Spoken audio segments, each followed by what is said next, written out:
Good morning all of you. Welcome to my YouTube channel all in one educator. आज हम लोग इतिहास से संबंधित टॉपिक के बारे में अध्ययन करेंगे। मेरा टॉपिक है दिल्ली सल्तनत। दिल्ली सल्तनत से संबंधित मैं 2 वीडियो पहले भी डाल चुकी हूँ, जिसमें मैंने गुलाम वंश के बारे में डिटेल में बताया था।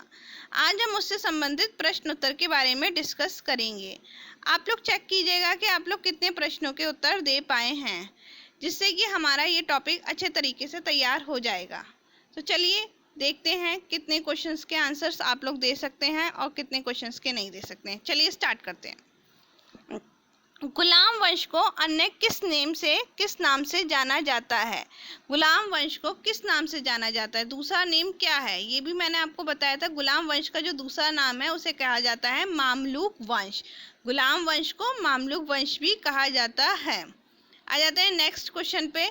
गुलाम वंश या मामलूक वंश के संस्थापक कौन थे? देखिए, दिल्ली सल्तनत का सबसे पहला वंश जो है गुलाम वंश है, और गुलाम वंश के संस्थापक जिन्होंने दिल्ली सल्तनत की एक तरीके से स्थापना की थी तो वही हुए। तो इनका नाम है कुतुबुद्दीन ऐबक। कुतुबुद्दीन ऐबक इनका नाम है, गुलाम वंश और मामलूक वंश के संस्थापक। नेक्स्ट क्वेश्चन पे आ जाते हैं। नेक्स्ट क्वेश्चन है, कुतुबुद्दीन ऐबक की राजधानी क्या थी? कुतुबुद्दीन ऐबक ने अपनी राजधानी क्या बनाई, इसके बारे में डिस्कस कर लेते हैं। ये जो क्वेश्चन है तो इसका आंसर क्या होगा? लाहौर। इसका आंसर क्या होगा? लाहौर। कुतुबुद्दीन ऐबक ने वहीं पे अपना राज्याभिषेक किया था, वहीं पर उसने राज्य करना प्रारंभ किया, उसी को अपनी राजधानी बनाई। आ जाते हैं और कुछ क्वेश्चंस की तरफ। जो हमारा नेक्स्ट क्वेश्चन है वो है, पहली बार मंगोलों का आक्रमण किसके शासनकाल में हुआ था? देखिए, एक तरीके से कह सकते हैं जब मंगोलों ने पहली बार भारत पे आक्रमण किया था तो दिल्ली में कौन शासक था? दिल्ली में उस शासक कौन था? दिल्ली पर अटैक नहीं किया था, लेकिन जब मंगोलों ने आक्रमण किया था तो दिल्ली का शासक कौन था? तो दिल्ली का शासक कौन था? इल्तुतमिश। दिल्ली का शासक कौन था? इल्तुतमिश। आ जाते हैं हमारे नेक्स्ट क्वेश्चन पे। नेक्स्ट क्वेश्चन क्या है? दिल्ली सल्तनत का प्रथम वैधानिक सुल्तान कौन था? प्रथम वास्तविक सुल्तान कौन था दिल्ली सल्तनत का? तो दिल्ली सल्तनत का प्रथम वास्तविक सुल्तान कौन था? इल्तुतमिश। मैंने आपको बताया था कि इल्तुतमिश ने ही जो है दिल्ली से शासन करना प्रारंभ किया था, इसीलिए इसे वास्तविक सुल्तान भी कहा जाता है। आ जाते हैं नेक्स्ट क्वेश्चन की तरफ। नेक्स्ट क्वेश्चन है, इल्तुतमिश गद्दी पे बैठने से पहले कहाँ का सूबेदार था? इल्तुतमिश कहाँ का सूबेदार था? इल्तुतमिश बदायूं का सूबेदार था। तो गद्दी पे बैठने से पहले इल्तुतमिश कहाँ का सूबेदार था? बदायूं का सूबेदार था। आ जाते हैं अब नेक्स्ट क्वेश्चन की तरफ। नेक्स्ट क्वेश्चन है, दिल्ली के शासक कुतुबुद्दीन ऐबक की मृत्यु के बाद गद्दी पर कौन बैठा? जो दिल्ली के शासक कुतुबुद्दीन ऐबक थे, उनकी मृत्यु के बाद दिल्ली की गद्दी पर कौन बैठा था? उनका ही पुत्र आराम शाह। ये उनका पुत्र था, आराम शाह बैठा था। इसके बाद आ जाते हैं नेक्स्ट क्वेश्चन पे। दिल्ली की मस्जिद कुबत उल इस्लाम अजमेर में 2.5 दिन का झोपड़ा नामक मस्जिद का निर्माण किसने कराया था? तो मैंने बहुत से निर्माण कार्य बताए हैं, तो ये निर्माण कार्य कुतुबुद्दीन ऐबक ने कराया था। आ जाते हैं नेक्स्ट क्वेश्चन की तरफ। नेक्स्ट क्वेश्चन जो है, दिल्ली सल्तनत में इक्ता प्रणाली का प्रारंभ। मैंने जो आपको बताई थी कि बहुत सारी प्रणाली बताई थी, बहुत सारे जो नए रूल्स बने थे उनके बारे में भी बताया था। तो देखते हैं इक्ता प्रणाली किसने प्रारंभ की थी? इक्ता प्रणाली इल्तुतमिश ने प्रारंभ की थी। आ जाते हैं हमारे अगले क्वेश्चंस की तरफ, जो कि 10th क्वेश्चन है। 10th क्वेश्चन है, चांदी का टंका और तांबे के जीतल का प्रचलन किसने शुरू किया था? चांदी का टंका और तांबे के जीतल का प्रचलन किसने शुरू किया था? तो चांदी के टंके और तांबे के जीतल का प्रचलन इल्तुतमिश ने किया था। अब आ जाते हैं नेक्स्ट क्वेश्चन की तरफ। नेक्स्ट क्वेश्चन है, चालीसा या चहलगानी का अस्तित्व किसके शासनकाल में आया था? मैंने आपको चालीसा का ही मतलब बताया था, अ ग्रुप ऑफ 40 पर्सन। तो ये 40 लोगों के समूह को ही चालीसा कहा गया था। तो ये किसने निर्माण किया था? इसका निर्माण किसने किया था? इल्तुतमिश ने किया था। अब नेक्स्ट क्वेश्चन की तरफ आ जाते हैं। नेक्स्ट क्वेश्चन क्या है? लाहौर से राजधानी को स्थानांतरित करके दिल्ली कौन लाया था? स्थानांतरित करके दिल्ली कौन लाया था? कौन लाया था? दिल्ली का इन्हें वास्तविक संस्थापक भी कहा जाता है। इनका नाम है इल्तुतमिश। आ जाते हैं नेक्स्ट क्वेश्चन की तरफ। नेक्स्ट क्वेश्चन है हमारा, गुलाम वंश का संस्थापक कुतुबुद्दीन ऐबक किसका गुलाम था?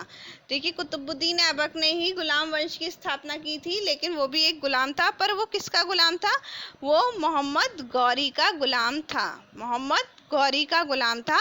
गुलाम वंश, दिल्ली सल्तनत से पहले गौरी का ही शासन था, तो वो गौरी का गुलाम था जिसने गुलाम वंश की स्थापना की। आ जाते हैं नेक्स्ट क्वेश्चन पे। रजिया सुल्तान किसकी बेटी थी? रजिया सुल्तान किसकी बेटी थी? रजिया सुल्तान इल्तुतमिश की बेटी थी। नेक्स्ट क्वेश्चन को डिस्कस कर लेते हैं। इक्ता प्रणाली क्या है? देखिए, मैंने अभी बताया कि इक्ता प्रणाली इल्तुतमिश लाए थे, और है क्या, इक्ता प्रणाली में होता क्या था? तो इसमें धन के स्थान पर तनख्वाह के रूप में भूमि प्रदान की जाती थी। यानी कि तनख्वाह के रूप में किसको देना शुरू कर दिया? भूमि को देना शुरू कर दिया। इसी को इक्ता प्रणाली कहा जाता है। आ जाते हैं नेक्स्ट क्वेश्चन की तरफ। हमारा नेक्स्ट क्वेश्चन है, रजिया सुल्तान ने कितने वर्षों तक शासन किया? रजिया का शासन कितने वर्षों तक रहा? रजिया का शासन हमारा 4 वर्षों तक रहा। रजिया का शासन 4 वर्षों तक रहा। रजिया सुल्तान इल्तुतमिश की बेटी थी, उन्होंने शासन किया, तो उनका शासन कितने वर्षों तक रहा? 4 वर्षों तक। नेक्स्ट क्वेश्चन, मुस्लिम महिला जिसने साम्राज्य की बागडोर संभाली। देखिए, पहली मुस्लिम महिला जिसने जो है गद्दी पर बैठी थी, उनका नाम अक्सर एग्जाम में पूछा जाता है, बहुत ही इंपॉर्टेंट क्वेश्चन है। तो इनका नाम क्या है? रजिया सुल्तान। इस क्वेश्चन का आंसर क्या है? रजिया सुल्तान। अब आ जाते हैं हमारे नेक्स्ट क्वेश्चन पे। नेक्स्ट क्वेश्चन क्या है? रजिया बेगम की हत्या डाकुओं द्वारा कैथल के पास कब कर दी गई थी? रजिया सुल्तान की हत्या कब की गई थी? रजिया सुल्तान की हत्या अक्टूबर 1240 को की गई थी।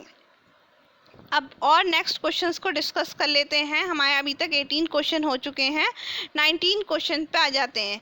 सिजदा एंड पाइबोस का प्रचलन किसने किया था? तो इसका प्रचलन किसने किया था? इसका प्रचलन बलबन ने किया था। किसने किया था? बलबन। मैंने आपको पहले ही भी बताया था बलबन के बारे में। ये अंतिम जो थे गुलाम वंश के शक्तिशाली रूलर थे। ये नहीं कि वो अंतिम राजा थे, जो सबसे शक्तिशाली अंतिम राजा थे वो कौन थे?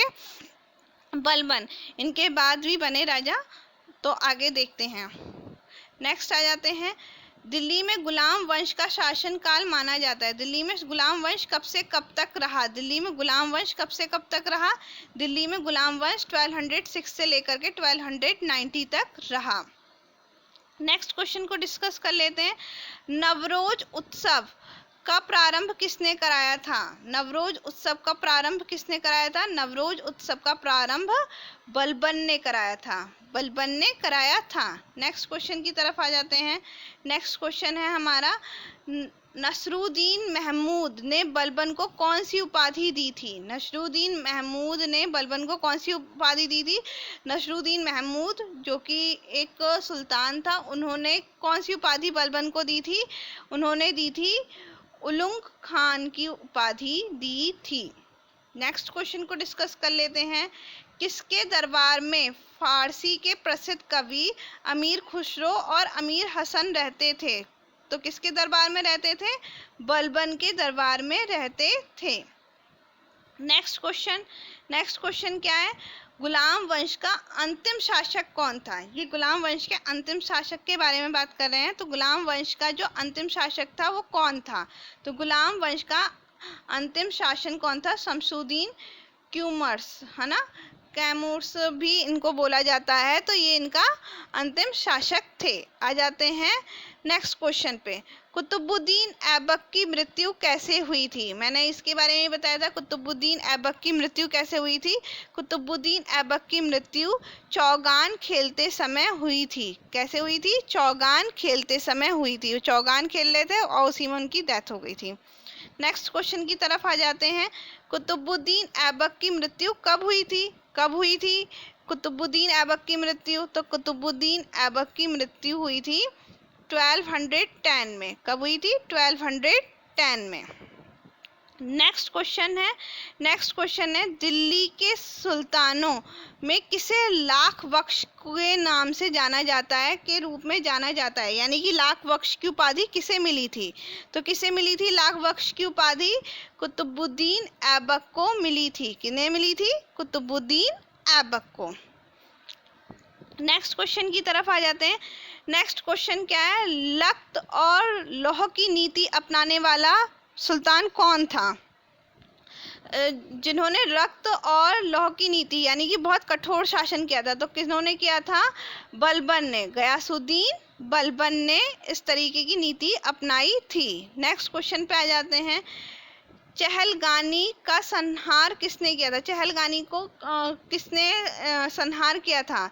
चहलगानी चालीसा, जिसके बारे में मैंने आपको बताया था। तो चहलगानी और चालीसा का संहार किसने किया था? किसने किया था? बलबन ने। चहलगानी को लाया कौन था? इल्तुतमिश, और इसका संहार किसने किया था? बलबन ने। नेक्स्ट आ जाते हैं। नेक्स्ट क्वेश्चन जो है ये लास्ट क्वेश्चन है, तो देखते हैं ये क्वेश्चन क्या है।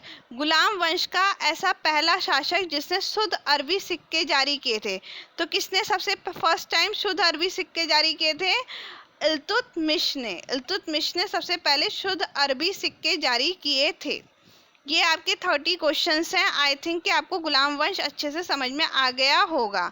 अब मैं आपको एक क्वेश्चन देती हूँ जो कि एक तरीके से होमवर्क है, इसे करने की कोशिश कीजिएगा। इसका आपको मिलान करना है। आप लोग इस क्वेश्चन को समझ सकते हैं और इसका मिलान कर सकते हैं। अब आप लोग इस क्वेश्चन को करने की कोशिश कीजिएगा। अगर कोई प्रॉब्लम होती है तो ज़रूर पूछिएगा। मेरा वीडियो देखने के लिए धन्यवाद। अगर आपको समझ में आया हो ये वीडियो तो लाइक, शेयर और सब्सक्राइब कीजिएगा और इसे शेयर भी कीजिएगा। Thank you for watching my video.